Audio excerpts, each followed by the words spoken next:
నమస్తే, welcome to సంకల్ప శక్తి. నేను మీ లలిత. ఆగస్టు మాస ఫలాలకు స్వాగతం. ద్వాదశ రాశులకు ఈ ఆగస్టు మాసంలో ఏ విధంగా ఉండబోతోంది, ఎటువంటి ఫలితాలు ఉంటున్నాయి, ఎటువంటి జాగ్రత్తలు పాటించాలి, ఇంకేమైనా పరిహారాలు తీసుకోవాలనే విషయాన్ని తెలుసుకోవడానికి మనతో పాటు ఉన్నారు జంధ్యాల లత గారు. నమస్తే అండి. నమస్తే అమ్మా.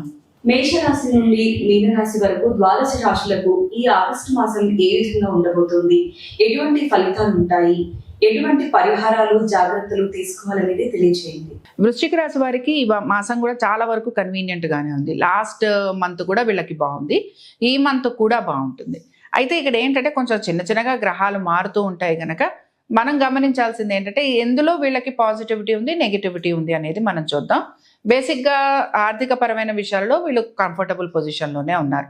మాకు అప్పులు ఉన్నాయి, లేకపోతే మేము అప్పులు చేస్తాము, అప్పులు ఉన్నాయి అన్న వాళ్ళు వాళ్ళ ఈఎంఐలు వాళ్ళు కట్టుకుంటూ ఉంటారు. ఎవరైతే అప్పులు చేస్తాము అంటున్నారో హ్యాపీగా చేసుకోవచ్చు అనమాట. అంటే వీళ్ళకి ఈజీగా లోన్స్ లాంటివి దొరుకుతాయి అని చెప్తున్నాను. ఎవరైనా సరే భూ సంబంధమైన విషయాలు అంటే ఎక్కడైనా ఇన్వెస్ట్మెంట్స్ పెడుతూ ఉంటారు. సో అలాగ చేసే వాళ్ళకి బాగుంటుంది. ఇందులో కూడా నేను చెప్పే విషయం ఏంటంటే వృశ్చిక రాశి వారికి ఎవరైతే కన్స్ట్రక్షన్స్లో ఉన్నారో, ఎవరైతే రియల్ ఎస్టేట్ వ్యాపారాలు చేస్తున్నారో, రియల్ ఎస్టేట్ వ్యాపారస్తులు ముఖ్యంగా వీళ్ళు ల్యాండ్ ఎక్వైరింగ్ ఉంటుంది వీళ్ళలో. కాబట్టి ఆ ల్యాండ్ ఎక్వైరింగ్ కోసం మేము చేస్తున్నాము అంటే అది బాగుంటుంది. అదే మేము అమ్మాలి అని అనుకుంటున్నాము అంటే అందులో వీళ్ళకి ప్రాబ్లం ఉంటుంది. సో ఎక్విజిషన్ అంటే తీసుకోవటం బాగానే ఉంది, అమ్మటంలో ప్రాబ్లం ఉంటుంది కనుక కొంచెం రియల్ ఎస్టేట్ వాళ్ళు జాగ్రత్తగా ఉండాలి. ఇంకా కన్స్ట్రక్షన్ లైన్లో ఉన్న వాళ్ళు వీళ్ళందరూ కూడా బాగానే ఉంటారు. ఆర్థికంగా కూడా వీరికి అనుకూలంగానే ఉంది. ఉద్యోగస్తులకి చాలా వరకు బాగుంది. సంతానానికి సంబంధించి వారి యొక్క అభివృద్ధి గురించి కొంచెం మీరు ఆలోచన అయితే చేస్తూ ఉంటారు. ఇక్కడ కూడా పెట్టుబడులు లాంటివి పెడుతూ ఉంటారు. Long term investments, stocks, trading ఇలాంటివన్నీ చేసేందుకు వీళ్ళకి అవకాశం ఉంటుంది. ఇక్కడ ఓన్లీ పాయింట్ ఏంటి అని అంటే ఎప్పుడైనా సప్తమాధిపతి కొంచెం నీచంలో ఉన్నప్పుడు సాధారణంగా భార్యాభర్తలు ఏదో ఒక విషయంతో దూరంగా ఉంటూ ఉంటారు. అది హెల్త్ అవ్వచ్చు, ఉద్యోగం అవ్వచ్చు, వ్యాపారం అవ్వచ్చు, ఇంకేదైనా కూడా కారణం కావచ్చు. బట్ ఓవరాల్గా వృశ్చిక రాశి వారికి ప్రాపర్టీ వైజ్ కానీ పిల్లల పరంగా కొంచెం దోషాలు ఉన్నాయి. బట్ అదర్వైజ్ మిగతా విషయాల పరంగా చూసుకుంటే కూడా ఉద్యోగ పరంగా కానీ మిగతా అన్ని విషయాలలో కూడా వీరి పేరు ప్రఖ్యాతులే కానీ, గుర్తింపే కానీ, చేంజ్ ఆఫ్ ప్లేస్ అవ్వటం, చేంజ్ ఆఫ్ జాబ్స్ రావటం, ఇలాంటివన్నీ కూడా వీళ్ళకి కనపడుతూ ఉంటాయి. సో వృశ్చిక రాశి వారికి మనం చాలా వరకు కంఫర్టబుల్గా ఉంటారనే చెప్తున్నాం. చాలా వరకు వీళ్ళు పాజిటివ్గా ఉంటారు. చాలా విషయాలలో వీళ్ళకి మంచి గుర్తింపు, పేరు వచ్చే అవకాశాలు కూడా కనపడుతున్నాయి.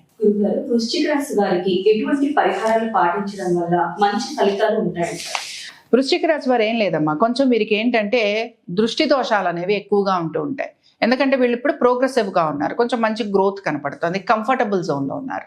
వీళ్ళు ఏం చేస్తారంటే సౌత్ జోన్లో, వాళ్ళ ఇంటికి సౌత్ జోన్లో ఒక చిన్న దంతపు ముక్క తీసుకొచ్చి గనక పెట్టుకుంటే వాళ్ళకి ఎటువంటి దోషాలు ఉన్నా అవి తొలగిపోతాయి. ముఖ్యంగా కొంతమందికి వృశ్చిక రాశి, వృశ్చిక లగ్నం వాళ్ళకి కుజుడు కొంచెం కొన్ని చిన్న చిన్న దోషాల్లో ఉండటం అనేది కనపడుతూ ఉంటుంది వాళ్ళ వ్యక్తిగత జాతకాలలో. అలా ఉన్నవారు కూడా సౌత్ జోన్లో గనక దంతపు ముక్క పెడితే అన్ని ప్రాబ్లమ్స్ వాళ్ళకి క్లియర్ అవుతాయి. సుబ్రహ్మణ్య స్వామి ఆరాధన ఇంకా చక్కటి ఫలితాలను వీళ్ళకి ఇస్తుంది. గురుగారు, ధనుసు రాశి వారికి ఈ మాసం ఎటువంటి ఫలితాలు ఉండబోతున్నాయి? ధనురాశి వారికి కూడా బాగానే ఉంది యాక్చువల్గా చెప్పుకోవాలంటే. ఎందుకంటే అన్ని రాసులకి ఎక్కడో అక్కడ ఏదో ఒక భావం అనేది డిస్టర్బ్ అవుతూ ఉంటుంది. చాలా మందికి వచ్చే డౌట్ ఇది కూడా ఉంటుంది, ఏమిటి అన్ని రాసులు బాగుండవా అని. వాళ్ళు కనుక వింటే ఏమవుతూ ఉంటుందంటే కొన్ని రాసులని అవి ప్రభావితం చేస్తూ ఉంటాయి కనుక ఆ రాసుల్లో ఉన్న భావాలు ఖచ్చితంగా ప్రాబ్లం ఉంటాయి. సో ధనురాశి వారి దగ్గరకు వచ్చేటప్పటికి ఏంటి అని అంటే ఇక్కడ చూడండి, మళ్ళీ పంచమం దగ్గరకు వస్తున్నారనమాట. అంటే ఏంటి, వాళ్ళ పిల్లల ప్రోగ్రెస్ అనో లేకపోతే ప్రేమించి పెళ్లి చేసుకోవాలనో ఇలాంటి ఆలోచనలు ఎక్కువగా ఉంటాయి. అయితే ఏంటంటే ప్రేమించి పెళ్లి చేసుకుందాం అనుకుంటున్న వాళ్ళు ఇంకొంచెం ప్రయత్నం అయితే చేయాలి. అలాగే వీళ్ళకి మిస్అండర్స్టాండింగ్స్ అనేవి కూడా ఎక్కువగా ఉంటాయి. సో ముఖ్యంగా ఎవరైతే ప్రేమికులు ఉన్నారో, ఎవరైతే ఇష్టంగా ప్రేమించాము పెళ్లి చేసుకోవాలనుకుంటున్నారో వాళ్ళకి కొంచెం ప్రాబ్లమ్స్ ఉంటాయి అని చెప్పుకుంటున్నాం. భార్యాభర్తల మధ్యన కూడా ప్రాబ్లమ్స్ అనేవి ఉండేందుకు అవకాశం కనపడుతుంది. మిస్అండర్స్టాండింగ్స్, ఈగో క్లాషెస్, చెప్పిన మాట వినకపోవటం, లేదా వృత్తి ఉద్యోగ వ్యాపారాల రీత్యా ప్రయాణాలు ఉండటం, ఒకళ్ళతో ఒకళ్ళు టైం స్పెండ్ చేయలేని పరిస్థితులు ఉండటం, ఇలాంటివి కనపడుతూ ఉంటాయి. అయితే ధనురాశి వారు మాత్రం ఖచ్చితంగా ఆరోగ్యం గురించి జాగ్రత్తగా ఉండాలి. గవర్నమెంట్ ఉద్యోగస్తులు ఎవరైతే ఉన్నారో వారు మాత్రం కొంచెం ఇబ్బందికి గురయ్యే అవకాశాలు ఎక్కువగా ఉంటాయి. సో అందుకని ఏంటి, గవర్నమెంట్ ఉద్యోగస్తులు అప్పుడప్పుడు వాళ్ళ మీద ఏమన్నా కేసులు ఫైల్ అవ్వటం, లేకపోతే వాళ్ళ మీద ఏదైనా ఒక ఎంక్వైరీ రావటం, ఇలాంటివి ఎక్కువగా ఉంటాయి. అలాగే ఎవరైతే మామూలుగా పొలిటికల్గా ఉంటారో వారు కూడా కొంత సఫర్ అయ్యేందుకు అవకాశం ఉంటుంది. ఉద్యోగస్తులు ఎక్కువగా సఫర్ అవటం అనేది కనపడుతుంటుంది. వారికి ఉద్యోగాల్లో మార్పులు ఉండటం, ప్రాజెక్టులు రావాల్సినవి రాకపోవటం, లేకపోతే చేస్తున్న పనిలో అంతగా అనుకూలత లేకపోవటం, అప్పుడప్పుడు ఉద్యోగం వద్దు అని మానేయటం, మనమే మానేయటం, ఇలాంటివి కూడా వీళ్ళకి కనపడుతూ ఉంటాయి. సో ఉద్యోగస్తులు కొంచెం సఫర్ అవుతున్నారు. వ్యాపారస్తులు పర్వాలేదు, నేను చాలా ప్రోగ్రెసివ్గా ఉందని అయితే చెప్పటం లేదు. బట్ ఈ మాసం అంతా కూడా వీళ్ళ ఇమోషన్స్, ఫీలింగ్స్, ఎక్స్పెండిచర్స్ వీటి మీదే ఎక్కువగా ఉంటుంది. అందుకని ఏంటంటే వీళ్ళ వైవాహిక జీవితం, దీంతో పాటు వీరి యొక్క ఉద్యోగం లేదా వ్యాపారం, అలాగే దాని వలన కలుగుతున్న ఇబ్బందులు, వీటి మీద ఎక్కువగా వీళ్ళు ఫోకస్ చేయటం అనేది కనపడుతూ ఉంటుంది. సో డెఫినెట్గా వీళ్ళు ఈ విషయంలో జాగ్రత్తగా ఉండాలి. సంతానపరమైన జాగ్రత్తలు ఖచ్చితంగా తీసుకోవాలి. ధనుసు రాశి వారు ఈ మాసంలో ఎటువంటి పరిహారాలు పాటించడం వలన మంచి ఫలితాలు ఉంటాయి? బేసిక్గా సంతానానికి సంబంధించి కొంచెం ఇబ్బందులు ఉన్నాయని చెప్పుకుంటున్నాం. ఎవరైతే ప్రేమికులు ఉన్నారో, వివాహం చేసుకున్న వారు ఉన్నారో వాళ్ళు కొంత ఇబ్బంది పడటం అనేది కనపడుతుంది. సో మనం ఏం చెప్దాము అని అంటే, బేసిక్గా సంతానానికి ఇబ్బందులు ఉన్నవారు ఎవరైతే ఉంటారో జాతక పరంగా వారికి ఉన్న దోషాలు ఏవైతే ఉన్నాయో అవి వాళ్ళు క్లారిఫై చేసుకోవటం. అందులో కూడా ముఖ్యంగా కొంతమందికి తీవ్ర కుజదోషాలు ఉన్న వాళ్ళు ఉంటారు. తీవ్ర కుజదోషాలు ఉన్న వాళ్ళు మాత్రం ఖచ్చితంగా వీళ్ళు సంతానానికి సంబంధించి ఒక చిన్న పరిహారం అయితే చేసుకోవచ్చు. మామూలుగా పిల్లలు 12 ఏళ్ల వరకు కూడా రకరకాల వాళ్ళకి బాలారిష్ట దోషాలని ఇలాంటివి చెప్తూ ఉంటాం. సో వాళ్ళ జాతక పరంగా చంద్రుడికి సంబంధించిన చంద్రబింబం ఒకటి తయారు చేసి పిల్లల మెడలో కనుక వేస్తే పిల్లలకి సంబంధించిన ఇబ్బందులు తగ్గేందుకు అవకాశం ఉంటుంది. సిల్వర్కి, గోల్డ్కి ఎటువంటి దోషాలు ఉండవు గనక ప్రాబ్లం లేదు, ఎవరన్నా వేసుకోవచ్చు. అలాగే కొంచెం హెల్త్ పరంగా డిస్టర్బెన్సెస్ ఉన్న వాళ్ళు ఉన్నారు. ఇందులో కూడా బేసిక్గా వీళ్ళకి స్టమక్ రిలేటెడ్ ఎలిమెంట్స్ ఎక్కువగా ఉంటాయి. లార్జ్ ఇంటెస్టైన్, స్మాల్ ఇంటెస్టైన్, తర్వాత గాల్ బ్లాడర్, ఇలాంటి ప్రాబ్లమ్స్ ఖచ్చితంగా ఉంటాయి. ప్యాంక్రియాస్, డయాబెటీస్, లివర్ ప్రాబ్లమ్స్ ఇవి ఉంటాయన్నమాట. సో వీటికి సంబంధించి 100% ఫుడ్ ప్రికాషన్స్ అండ్ జాగ్రత్తలు ఇవి తీసుకోవాల్సిందే. దీంతో పాటు శనగలు దానం ఇవ్వటం, దక్షిణామూర్తి శ్లోకాలను చదువుకుంటూ ఉండటం, అభిషేకం చేయించినా పర్వాలేదు, శనగలు ఖచ్చితంగా దానం ఇవ్వాలి. నానబెట్టిన శనగలు దానం ఇవ్వటం, అలాగే ఆవుకి అరటి పళ్ళు తినిపించటం, ఇలాంటివి కనుక చేస్తే వీళ్ళు చాలా వరకు కుదుట పడేందుకు అవకాశం ఉంటుంది. నమస్తే.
గురుగారు, మకర రాశి వారికి ఈ మాసం ఎటువంటి ఫలితాలు ఉండబోతున్నాయి? మకర రాశి వారికి కనుక చూసుకుంటే, మకర రాశి వారి దగ్గరికి వచ్చేటప్పటికి గ్రహాలు మారుతున్నాయి. అంటే కుజుడు మారుతున్నాడు, బుధుడు మారుతున్నాడు, రేపు 17వ తారీఖు రవి కూడా మారుతారు. మార్పు అనేది సహజం. అందుకని ఒకటి మకర రాశి వారు కూడా ముందర ఈ మార్పు అనే దానికి అలవాటు పట్టని నేర్చుకోవాలి. ఒక్కొక్కసారి లైఫ్ బాగుంటుంది, ఒక్కొక్కసారి కొంచెం అప్స్ అండ్ డౌన్స్ అనేవి లైఫ్లో సహజంగా అందరికీ ఉండేవి, వీళ్ళకి కూడా ఉంటాయి. ఇందులో మెయిన్గా ఏంటి అంటే కుజుడు మారటం అనేది ప్రాపర్టీకి సంబంధించిన ప్రాబ్లమ్స్ని క్రియేట్ చేస్తూ ఉంటుంది. సో లిటిగేషన్లో ప్రాపర్టీస్ ఉండటం, లేదా ప్రాపర్టీస్ ఏవైతే లిటిగేషన్లో ఉన్నాయో వాటికి సంబంధించి ఏదైనా ఒక మార్పు చేర్పు చేసుకోవటం, ముఖ్యంగా వీరి యొక్క తల్లిదండ్రులకి సంబంధించిన ప్రాపర్టీస్ వాటికి సంబంధించి కొంచెం ప్రాబ్లమ్స్ ఉంటాయి. రెండోది ఏంటంటే తల్లిదండ్రుల బరువు బాధ్యతలు స్వీకరించాల్సిన పరిస్థితులు వీళ్ళలో ఎక్కువగా కనపడుతూ ఉంటాయి. తీసుకోవటంలో నేను తప్పు లేదని అయితే చెప్పట్లేదు, తప్పనిసరిగా తల్లిదండ్రులని గమనించుకోవాలి. అయితే ఏంటి అని అంటే ఒక్కొక్కసారి వాళ్ళ రెస్పాన్సిబిలిటీస్ కూడా, అంటే ఆర్థిక పరంగా కూడా వారి రెస్పాన్సిబిలిటీస్ తీసుకునే పరిస్థితులు మనకు కనపడుతూ ఉంటాయి. కాబట్టి అక్కడ వీరు కొంచెం ఇబ్బందికి గురవుతూ ఉంటారు. సరే, వీరికి కూడా కొన్ని లోన్స్ లాంటివి ఉంటాయి, ఆ లోన్స్ లాంటివి తీర్చాలని కూడా వీళ్ళు ప్రయత్నం అయితే చేస్తూ ఉంటారు. ఇంకా వీటన్నిటితో పాటు ఉద్యోగస్తులకి ప్రత్యేకించి పెద్దగా మార్పులు అనేవి ఏవి కూడా కనిపించటం లేదు. వ్యాపారస్తులకు కూడా మార్పులు అంటూ ఏవి కూడా కనిపించటం లేదు. సో వీరి శ్రమకి తగినట్టుగా వీళ్ళ పనులు జరుగుతున్నాయి అని మాత్రమే మనం చెప్పుకుంటున్నాం.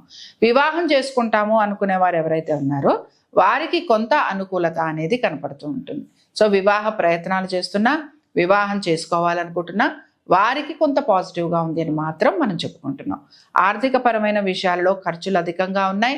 అలాగే వీరి అన్న చెల్లెళ్ళు, లేకపోతే వీరి యొక్క కుటుంబీకులు, వీరెవరైనా సరే ప్రయాణాలు లాంటివి చేయాలనుకుంటే, దూర విదేశాలకు వెళ్ళాలనుకుంటున్నా, విద్యార్థులు ఎవరైనా విదేశాలకు వెళ్ళాలనుకుంటున్నా వాళ్ళకి కొంచెం శ్రమ ఎక్కువగా ఉంటుంది, కానీ వెళ్ళేందుకు అవకాశాలు కూడా కనపడుతూ ఉంటాయి. సో ఆ విషయంలో వాళ్ళకి పాజిటివ్గా ఉంది. మార్పు సహజం, మార్పు అనేది జరుగుతూ ఉంటుంది. ఆ మార్పులు అనేవి ఈ మకర రాశి వారికి కనపడుతూ ఉంటాయి అన్నమాట. మకర రాశి వారికి ఈ వారం ఎటువంటి పరిహారాలు పాటించాలి అంటారు? మకర రాశి వారికి ప్రాపర్టీ విషయాల్లో ఇబ్బందులు ఉంటాయన్నాం కదా, అలాగే కొంచెం వీళ్ళకి ఇంటికి సంబంధించి నరఘోష అనేది ఎక్కువగా ఉంటుంది. కాబట్టి వీళ్ళు ఏం చేయాలి, ఎందుకంటే ఇంట్లో తరచుగా గొడవలు అవటం, లేకపోతే ఇంటికి సంబంధించి ఏదో ఒక రిపేరింగ్ వర్క్ ఉండటం, ఎప్పుడు ఏదో ఒక లీకేజ్ ఉండటం, లేకపోతే ఏదో ఒక చోట మనకి పగులొచ్చిందనో విరిగిందనో ఇలా ఏదో ఒక పని, ఏదో ఒకటి ఇంటికి సంబంధించిన చికాకు వీళ్ళకి కలుగుతూ ఉంటుంది. అందుకని వీళ్ళు ఏం చేయాలి అని అంటే, ఫస్ట్ ఆఫ్ ఆల్ వీళ్ళ ఇంట్లో తులసి కనుక లేకపోతే ఒక తులసి మొక్క తెచ్చి పెట్టుకోవటం. కాబట్టి నార్త్ కానీ నార్త్ ఈస్ట్ డైరెక్షన్లో అసలు ఎక్కడైనా పెట్టుకోవచ్చమ్మా, తులసికి ఎటువంటి దోషం లేదు. సరే, మనం డైరెక్షన్స్ మాట్లాడుతున్నాం కనుక నార్త్ ఈస్ట్ కార్నర్లో పెట్టుకుంటే కూడా మంచి ఫలితాలు ఉంటాయి. లేదా మంచి ప్లేస్లో ఒక శుభ్రంగా వెలుతురు కొంచెం తగిలే ప్లేస్లో పెట్టుకోవటం. రెండో విషయం ఏమిటి అని అంటే, బేసిక్గా వీళ్ళకి సంబంధించి ఇంటికి సంబంధించి మామూలుగా ఒక రావి చెట్టు ఉంటుంది కదా, రావి చెట్టు కొమ్మ ఏదైతే ఉంటుందో ముందర రావి చెట్టు దగ్గరికి వెళ్ళటం, రావి చెట్టుకి సంబంధించి చక్కగా 3 ప్రదక్షిణాలు చేసుకోవటం, మొదట్లో కొంచెం నీళ్లు పోయటం, అక్కడ చీమలు లాంటివి ఉంటే వాటికి కొంచెం చక్కెర పెట్టడం, ఆ తర్వాత ఒక మంచి రావి చెట్టు కొమ్మ తెచ్చుకోవటం, ఆ కొమ్మని తీసుకొచ్చి మన ఇంటి గుమ్మానికి కట్టేయటం. అంత చేస్తే చాలు, చక్కగా వీరికి ఇంటికి సంబంధించిన దోషాలు ఏవైతే ఉన్నాయో అవి హ్యాపీగా వీళ్ళకి పోతాయి. అంటే ఆ పనులు ఏవైతే అవ్వట్లేదు అనుకుంటున్నారో, ఎక్కడైతే చికాకు ఎక్కువగా ఉందో, గొడవలు ఎక్కువగా ఉన్నాయో అవి వీరికి క్లియర్ అయిపోతాయి.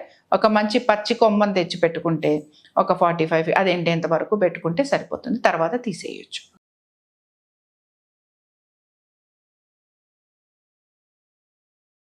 గురుగారు, కుంభరాశి వారికి ఈ మాసం ఏ విధంగా ఉండబోతుంది? ఇందాక ఒక రాశికి కూడా మనం చెప్పాం కదా, సింహరాశి వారికి అని అనుకున్నాం. అలాగే కుంభరాశికి కూడా కొంచెం ప్రాబ్లమ్స్ అయితే ఉంటాయి. ముఖ్యంగా హెల్త్ ప్రాబ్లమ్స్, రెండోది మిస్అండర్స్టాండింగ్స్, మూడోది వివాహము వైవాహిక జీవితం, 4 ప్రాపర్టీ ఇష్యూస్, 5 వీరి యొక్క బేసిక్గా అండర్స్టాండింగ్ మెంటాలిటీ ఆర్ కేపబిలిటీ. ఇందులో వీళ్ళు ఎక్కువగా శ్రమకి గురవుతూ ఉంటారు. సో నేను ఎప్పుడు చెప్పేది ఒకటే, మాట్లాడేటప్పుడు చాలా ఎవరితోనైనా జాగ్రత్తగానే ఉండాలి. వైఫ్ అవ్వచ్చు, పిల్లలు అవ్వచ్చు, మన సబార్డినేట్స్ అవ్వచ్చు, మనమే మేనేజర్లం కూడా అవ్వచ్చు. బట్ ఎప్పుడు స్పీచ్ అనేది should be very very careful. So ఇక్కడ ఏంటి అని అంటే జాగ్రత్తగా మాట్లాడేందుకు ప్రయత్నం చేయాలి.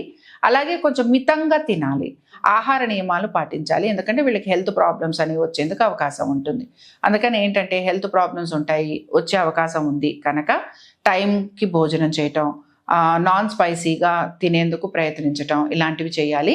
ఫీట్ రిలేటెడ్ ఇష్యూస్ వీళ్ళకి ఎక్కువగా వస్తూ ఉంటాయి కాబట్టి ఫీట్ రిలేటెడ్ ఇష్యూస్, ఫ్రాక్చర్స్ అవ్వటం, ఏవైనా సరే కట్స్ ఉండటం, పుళ్ళు పట్టడం ఇలాంటివి జరుగుతూ ఉంటాయి. అందుకని డెఫినెట్గా జాగ్రత్తగా ఉండాలి. రెండో విషయం ఏంటంటే వాహనాలు నడుపుతున్నప్పుడు జాగ్రత్త వహించాలి. So any kind of vehicle తప్పనిసరిగా జాగ్రత్తగా డ్రైవ్ చేయాల్సిందే. ఆగున్న కార్లని ఆగున్న బైకుల్ని కూడా కొట్టుకుంటూ ఉంటారు కాబట్టి ఇలాంటివి జరిగే అవకాశాలు ఎక్కువగా ఉన్నాయి. ఎందుకంటే వీళ్ళకున్న కాంబినేషన్లో ఖచ్చితంగా యాక్సిడెంట్ ప్రోన్ అనమాట. అందుకని ఆ విషయంలో జాగ్రత్తగా ఉండాలి. సరే మేము ఆర్థికంగా ఎలా ఉన్నాం, మా ఉద్యోగ పరంగా ఎలా ఉంది అని అంటే ఆర్థికంగా వీళ్ళు మామూలుగానే ఉన్నారు, ఉద్యోగపరంగా కూడా వీళ్ళు బాగానే ఉన్నారు. పెద్దగా మార్పులు అయితే మనకేమీ కనిపించట్లేదు. సో ప్రాబ్లం ఎవరికి వస్తుందంటే వ్యాపారస్తులకు ఉందన్నమాట. సో వ్యాపారస్తులు ఏంటంటే కొంచెం హేస్టీ డెసిషన్స్ తీసుకోవటం, తొందరగా వీళ్ళు మనీ లాంటిది తీసుకొచ్చి పెట్టేయటం, ఆ తర్వాత డబ్బంతా ఇరుక్కుపోయింది అనుకోవటం, లేకపోతే నమ్మక ద్రోహం జరిగింది అనుకోవటం, అప్పుడప్పుడు మన చిట్లు లాంటివి వేస్తే డబ్బులన్నీ పోతాయి చూసారా, అలాంటివి ఇక్కడ జరిగేందుకు అవకాశం ఎక్కువగా ఉంటుంది కుంభరాశి వాళ్ళకి. సో లాస్ ఆఫ్ మనీ ఎందుకనంటే మనం ఎవరినన్నా నమ్మి చేసిన పని వల్ల మనకి డబ్బు కోల్పోయే అవకాశాలు ఎక్కువగా ఉంటాయి. సో ఈ విషయాల్లో వీళ్ళు జాగ్రత్తగా ఉంటే మిగతా లైఫ్ అంతా కూడా సింపుల్గా ఈ మాసం అంతా నడిచిపోతుంది. గురుగారు, కుంభరాశి వారికి ఏ పరిహారం పాటించడం ద్వారా మంచి ఫలితాలు ఉంటాయి? వీరికి కూడా అంతే. రాహుకేతు పరంగా వీరు చాలా ఇబ్బందికి గురవుతూ ఉంటారు. ఇందాక నేను చెప్పిన విషయాలన్నీ కూడా బికాస్ ఆఫ్ ద అక్కడ రాహుకేతు గ్రహాలు ఉండటం వల్ల. అందుకని ఏంటంటే తప్పనిసరిగా వారి జాతకంలో కూడా రాహుకేతువులకి సంబంధించి ప్రభావం కనుక ఉంటే పరిహారం చేసుకోవాల్సిందే. పరిహారం చేసుకోము అని అంటే ఓకే ఫైన్, మనకేమి ఇబ్బంది లేదు. ఎప్పుడూ కూడా ఏంటంటేనమ్మా ఏదైనా ఒక సమస్య వస్తే ఇప్పుడు ఆరోగ్యం బాగాలేదు, డాక్టర్ దగ్గరికి వెళ్ళామంటే మందు ఇస్తాడు, కుదుట పడతాం. లేదు నేను ఇలాగే ఉంటాను అని అంటారా, వెల్ అండ్ గుడ్, అది వాళ్ళ దీని ప్రకారం వాళ్ళకి వదిలేయటమే మనం. అలాగే మనం ప్రతి విషయంలో కూడా పరిహారం చేసుకోండి అని ఎందుకు చెప్తున్నాం అంటే వాళ్ళకి మంచి జరగాలి అని చెప్పి అంటున్నాం. సో జాతక పరంగా వారి కనుక రాహుకేతు పరంగా ఎటువంటి దోషాలున్నా వారు అది సరి చేయించుకోవటం, అంటే దానికి తగినట్టుగా పరిహారాలు చేసుకోవటం. రెండో పరిహారం మనం ఇక్కడ చెప్పుకుందాం. మామూలుగా ఏంటి రాహుకాలం అని చెప్పి చెప్తూ ఉంటారు కదా, ఈ రాహుకాలంలో వీళ్ళు ఏం చేయాలి అంటే ప్రతిరోజు రాహుకాలం. సపోజ్ మాకు రాహుకాలం కుదరదండి, మాకు తెలియదండి, ఇలా అంటే క్యాలెండర్ చూసుకోవచ్చు. మంగళవారము శనివారము ఖచ్చితంగా పాటించాలి. అయితే ఏం చేయాలి వీళ్ళు రాహుకాలంలో నువ్వుల దీపం పెట్టడం. ఇంట్లోనే నువ్వుల దీపం పెట్టుకోవచ్చు, ఇందులో ఎటువంటి దోషము లేదు. నువ్వుల దీపం పెట్టుకొని అయితే మనం పసుపు రంగు వస్త్రాలు ధరించాలి. అలాగే మనం దుర్గాదేవిని పూజించాలి. సో రాహుకాలంలో దుర్గాదేవి ఆరాధన, దీంతో పాటు పసుపు రంగు వస్త్రాలు అండ్ పుష్పాలు, ఇలా కనుక చేస్తే ఈ వివాహం కానివారు, వివాహమైన సమస్యలు ఎదుర్కొంటున్న వారు, కోర్టు కేసులు ఉన్నవాళ్ళు, ఎవరితోనైనా మాట పట్టింపులు వచ్చిన వాళ్ళు, విడిపోవాలి అనుకుంటున్న వారు, విడిపోతున్న వాళ్ళు, అంటే మీ సమస్యకి మీకు తొందరగా రిలీఫ్ వస్తుంది. రిలీఫ్ వచ్చేందుకు అవకాశం అయితే ఖచ్చితంగా ఉంటుంది. సో ఈ పరిహారం చేసుకుంటే అనుకూలంగా ఉంటుంది.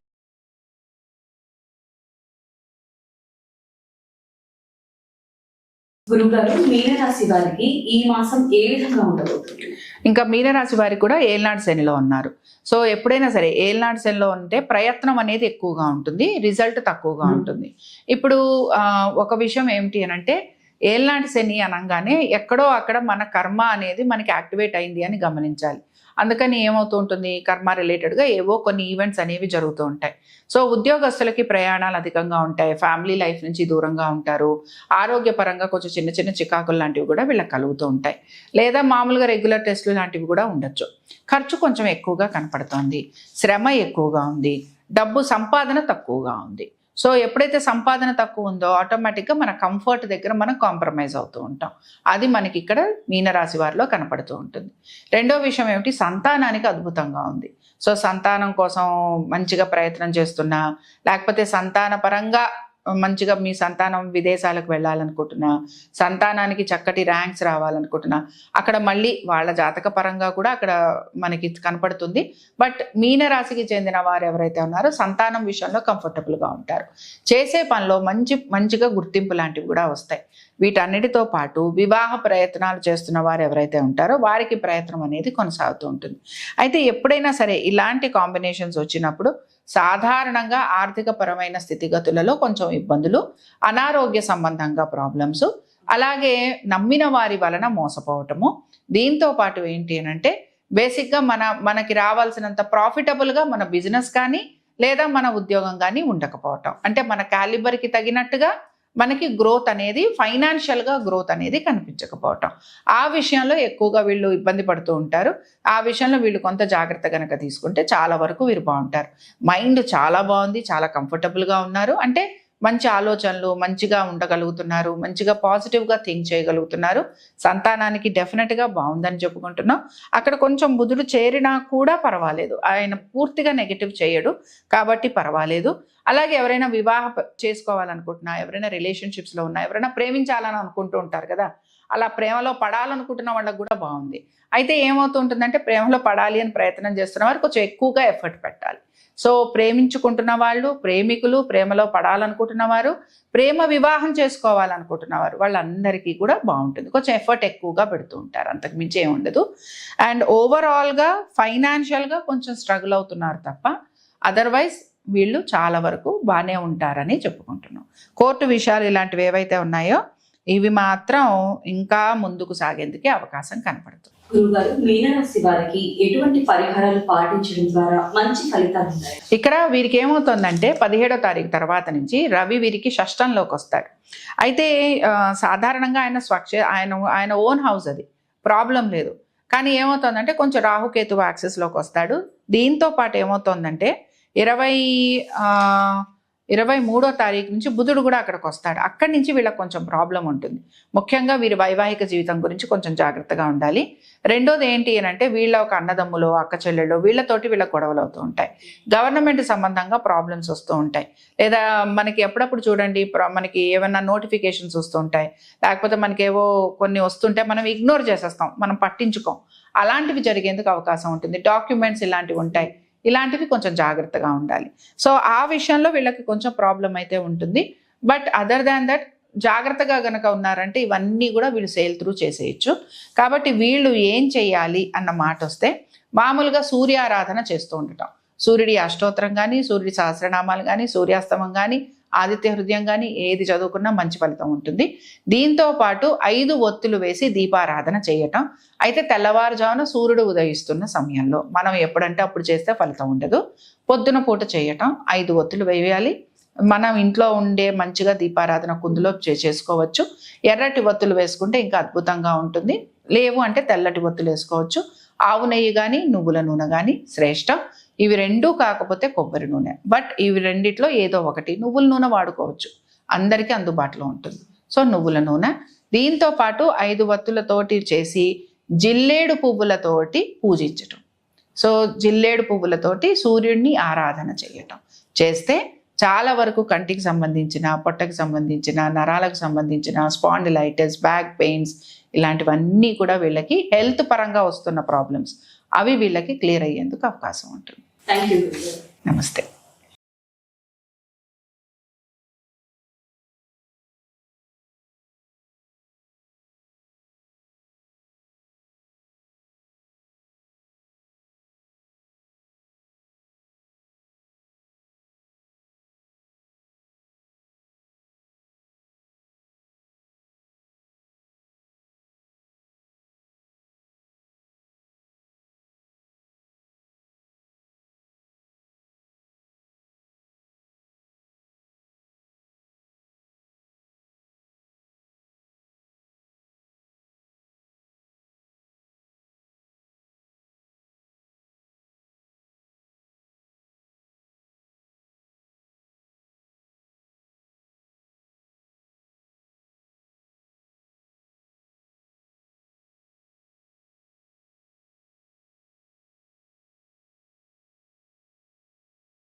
నమస్తే, వెల్కమ్ టు సంకల్ప శక్తి. నేను మీ లలిత.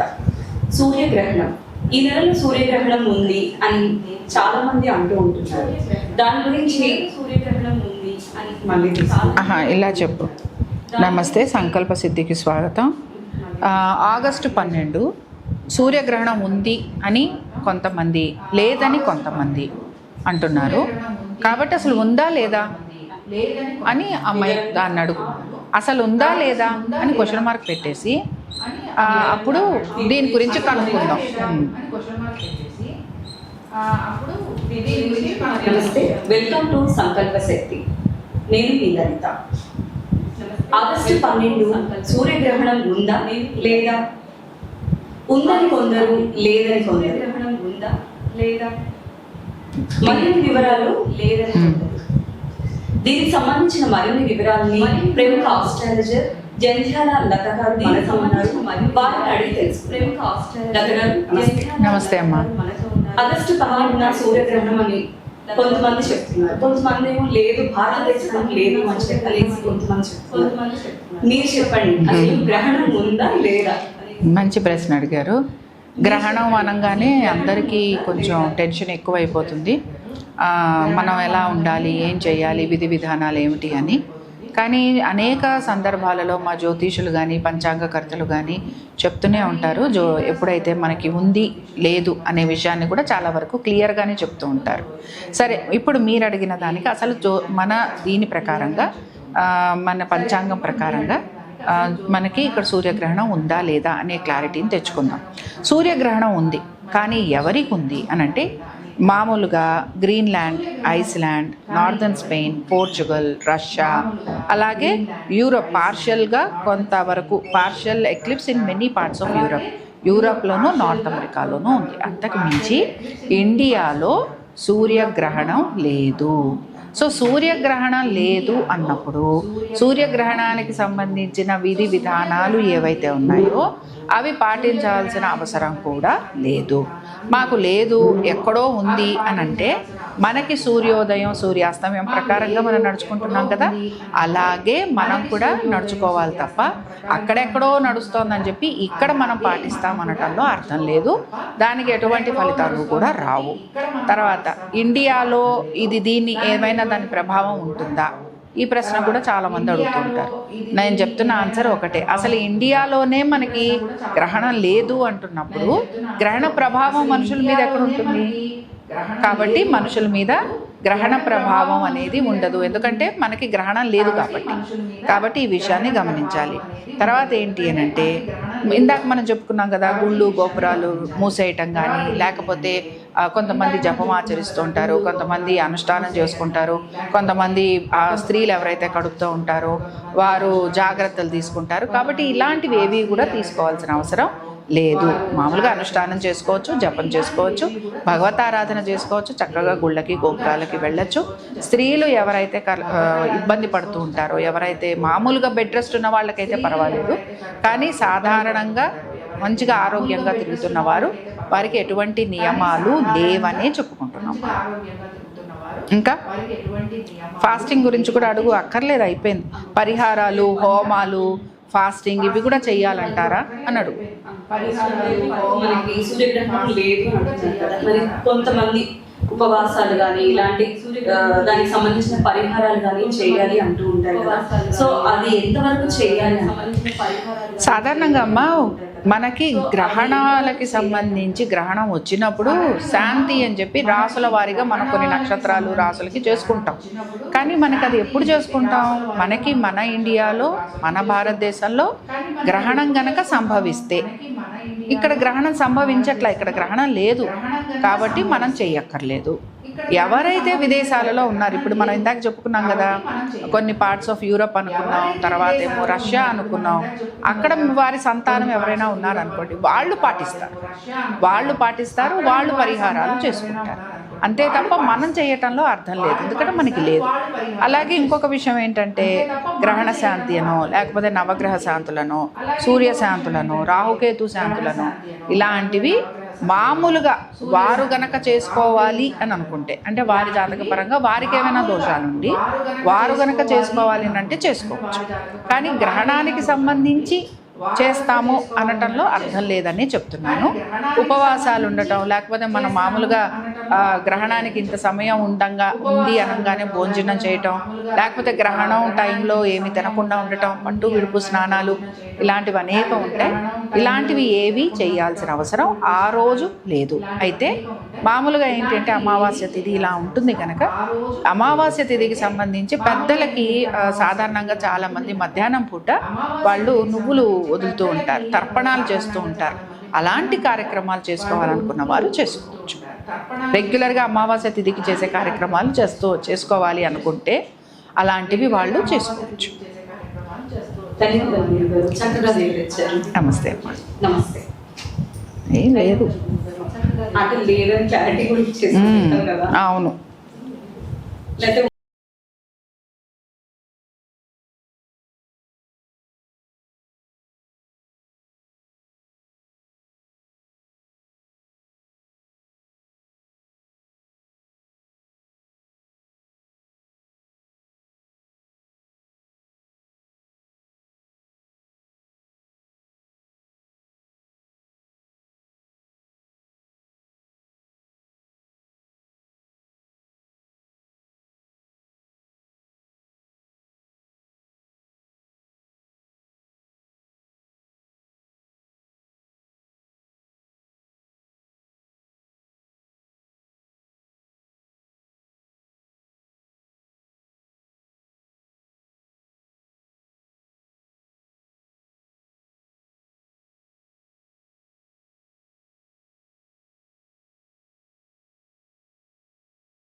Give me